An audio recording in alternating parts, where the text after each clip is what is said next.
네, 지금 이 순간 전 세계 기업 중에 가장 주목받고 있는 기업 어디일까요? 네, 최고의 슈퍼스타이자 신스틸러 단연 엔비디아일 겁니다. 네, 최근 인공지능 열풍의 중심에 서 있는 만큼 내일 예정된 실적 발표에서 나올 이 젠슨 황 대표의 말 한마디 한마디에 전 세계 투자자들이 촉각을 곤두세우고 있습니다. 네, 물론 시장에선 모범생 엔비디아가 어닝 서프라이즈를 낼 것이다 기대하고 있는데 주가도 함께 우상향하는 모습 보여줄 수 있을지 주목되고요. 그리고 엔비디아의 실적이 발표되고 나면 주목해야 할 국내 기업들, 어떤 기업들이 있을지 자세히 짚어드리겠습니다. 네, 저도 류민수 부장님도 안 들고 있는 엔비디아지만 관심은 그 어느 때보다 뜨겁습니다. 내일 새벽 5시경에 나올 예정인데 최종 점검을 해보죠. 정 기자, 지금 관전 포인트를 좀 정리를 몇 가지 해봤다고요? 네, 그렇습니다. 저도 엔비디아가 없는데 제가 이런 말 하는 게 맞는지 모르겠는데요. 네. 네, 첫 번째로는 일단 실적 발표잖아요. 그렇다 보니까 실적이 시장의 예상치에 맞느냐 이걸 가장 먼저 보셔야겠죠. 근데 이게 엔비디아가 왜 제가 슈퍼스타라고 했겠습니까? 보시면 눈높이는 계속 올라가는데요. 보시면 계속 지금 눈높이보다 웃도는 지금 실적들을 내왔습니다. 네, 근데 보시면은 오른쪽 위로 갈수록 지금 숫자가 줄어들고 있잖아요. 네. 그만큼 시장 기대치랑 실제 실적이랑 간극이 좁혀지고 있다라는 겁니다. 자, 이번에도 물론 어닝 서프라이즈 낼 것이다라는 목소리가 많긴 한데요. 이 간극이 좁혀지게 되면은 시장에 조금 제동이 걸릴 수도 있다라는 점 좀 알아두셨으면 좋겠고요. 자, 두 번째가 바로 실적 가이던스거든요.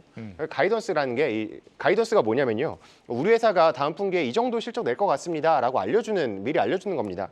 그래서 이게 뭐 힌트가 될 수도 있겠고, 엔비디아가 지금 뭐 앞으로 산업 전망을 어떻게 보는구나 이런 걸 좀 알아볼 수 있는 실마리 정도도 될 텐데요. 그러니까 이게 실적이 잘 나온다고 해도요. 만약에 가이던스를 제시하지 않는다라고 한다면 시장에서는 산업 좀 안 좋은가? 라면서 의구심이 생길 수 있다는 거죠. 때문에 이 가이던스 부분도 잘 체크해 두셔야겠고요. 자, 마지막이 바로 엔비디아 신제품 얘기거든요. 지금 엔비디아가 신제품을 준비하고 있는데 이게 용량만 보면 한 2배에서 3배, 또 AI의 이 추론 능력은 거의 30배 가까이 될 것으로 지금 보고 있습니다. 네. 그만큼 지금 엔비디아의 아성이 더욱 공고해질 수도 있겠는데요.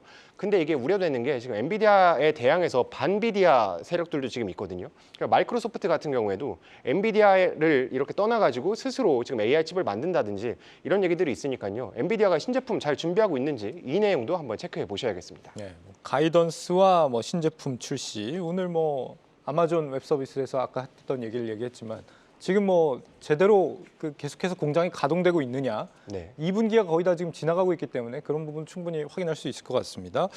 국내에서는 AI 관련주들도 지금 내일 이슈 앞두고 줄줄이 긴장하고 있겠습니다, 지금. 맞습니다. 아까 정인성 앵커랑 이근영 앵커가 말해준 것처럼 당장 국내 기업들 중에서 손들고 있는 거는 아무래도 SK 하이닉스겠죠. 일단 HBM 새로 엔비디아에서 신제품 나온다고 했잖아요. 네. 이 용량이 크게 늘어나면은 아무래도 HBM 제품들 많이 필요로 할 테고 특히 12단 제품이 아마 채택될 것이다 얘기가 나오는데 SK 하이닉스가 지금 당장 납품하고 있으니까 가장 주목해 보셔야겠고요.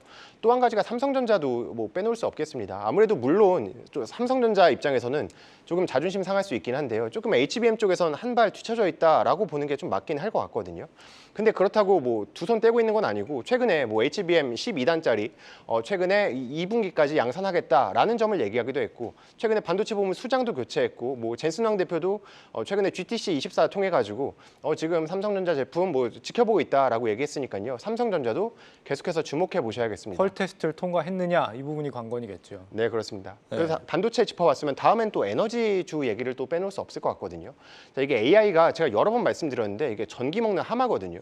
우리 사람도 운동하고 나면은 배고프잖아요. 여기 AI도 워낙 연산 처리를 많이 해야 되고 데이터 처리 많이 하고 하면은 얘네도 전기 굉장히 많이 필요합니다. 그렇기 때문에 전기를 많이 가져와야 되는데 그래서 우리나라에서 지금 HD 현대일렉트릭, 효성중공업, LX 일렉트릭 오르는 이유가 있거든요. 근데 이게 단순히 기대감 때문만 그런 건 아니고요. 제가 이것도 자료로 한번 준비를 해봤는데 수주 잔고가 2022년부터 해서 지금 꾸준히 올라오고 있습니다. 오른쪽 보시면은 왼쪽에서 오른쪽으로 계속 올라오고 있잖아요. 네. 이런 것들도 그만큼 반영이 된 거고 또 이렇게 일감이 많이 쌓이고 있다 이런 의미거든요. 이게 일감이 많이 쌓이면 어떻게 해야겠습니까? 일을 더 많이 해야겠죠. 지금 그래서 증설도 계속해서 하고 있습니다. LS 일렉트릭도 생산량 2배로 늘리고요. 지금 현대일렉트릭도 지금 울산, 엘러베마 공장 이렇게 계속 증설하고 있다. 여기까지 한번 짚어드릴 수 있겠습니다. 또 그리고 에너지를 끌어오려면 또 전기를 많이 만들어야 되잖아요. 네. 또 어떤 전기가 또 필요하겠습니까? 발전할 때? 어떤 전기가 필요합니까? 태양열이나 풍력 다음에 네. 또 뭐가 중요할까요? 원전. 네, 원전 얘기하고 네. 싶었습니다. 네.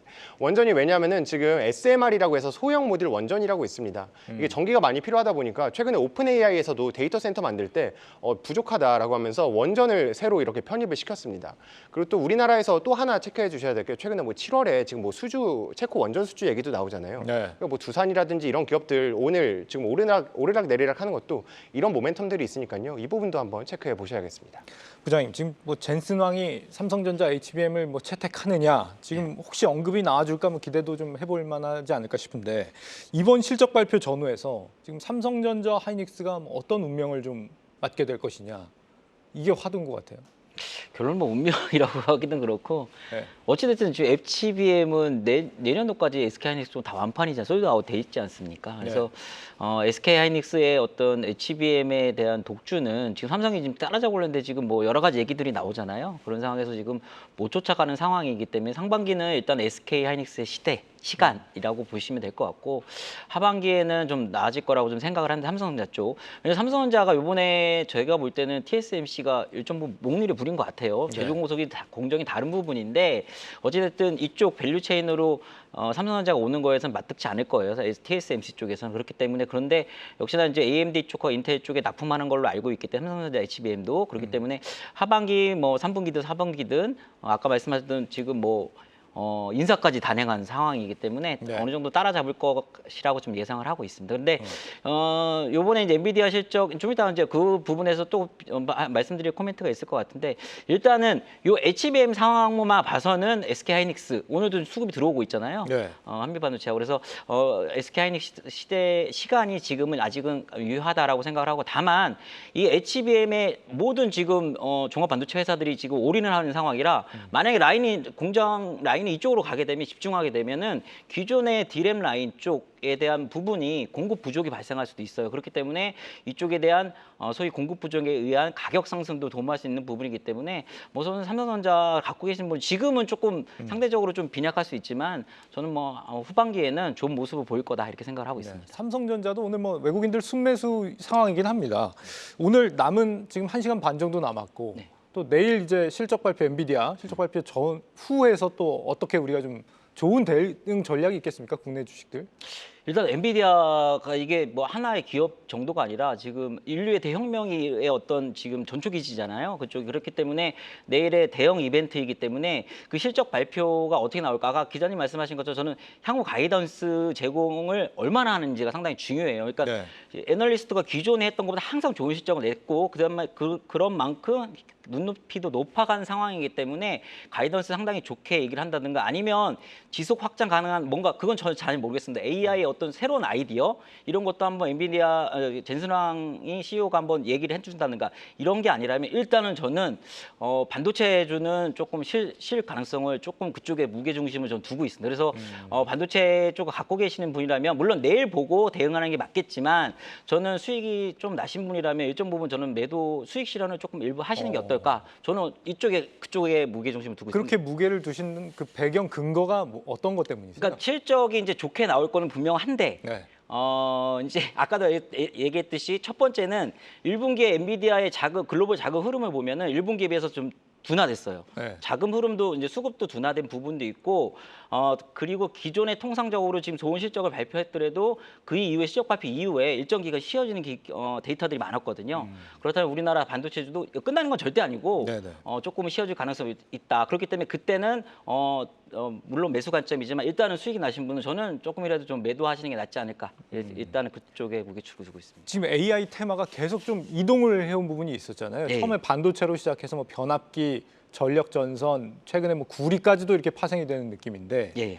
이게 이 다음을 또 혹시 뭐 예견하시는 게 있으세요? 뭐 최근에 뭐 에너지 앞서 그렇죠. 얘기한 뭐 SMR 예, 뭐 예. 얘기도 있고요. 아무래도 이제 우리가 알고 있는 에너지원이 그럼 또 다른 게 뭐냐라고 말을 한다면 역시나 원전 아니면 이제 재생 에너지 주겠죠. 근데 이런 게 있을 것 같습니다. 그러니까 원전이나 그러니까 원전 같은 경우 또 우리 다음 주 정기본 또 계획이 있고 그래서 향후에 한번 53기 정도의 원전 기가 이제 원전급 53기 정도의 수준의 어떤 전력망이 좀 필요하다라고 얘기까지 나오는데 네. 근데 원전 같은 경우는 이제 기본적으로 저는 이제 건설 소유기간이 길잖아요. 물론 SMR이 이제 주요 포인트가 있는데 SMR은 짧을 겁니다. 근데 그렇다고 치더라도 그런 부분, 그러니까 광풍처럼 원전이나 재생에너지 쪽이 일어나지는 않을 것 같다라고 일단은 지금 생각을 하고 있고 또 재생에너지 쪽은 역시나 대선에 대한 어떤 불확실성이 아직도 있고 그다음에 그 실적 자체가 아직까지는 연간 실적으로도 계속적으로 부진할 것 같습니다. 공급 과잉이 아직까지 도사리고 있기 때문에 네. 그래서 광풍 정도까지는 안 가더라도 그렇지만은 여전히 오픈AI나 MS 쪽에서 지금 핵융합이나 태양광 쪽에 좀 관심을 갖고 있는 건 분명합니다. 예. 약간의 움직임을 좀 기대해 볼 수 있을 것이다. 잘 알겠습니다. 정 기자 오늘 어떻게 좀 정리해 볼까요? 네, 제가 오늘 또 언급드린 기업들이 세계 무대에서 활약하는 월드 클래스 기업들 아니겠습니까? 네. 제가 월클라인으로 마무리를 하겠습니다. 엔비디아, 반도체, 변압기, 원자력, 렛츠고로 마무리하겠습니다. 계속해서 다양한 경제 이슈를 알고 싶다면 구독과 좋아요, 알림 설정 부탁드립니다. AI 캐스터 권미정이었습니다.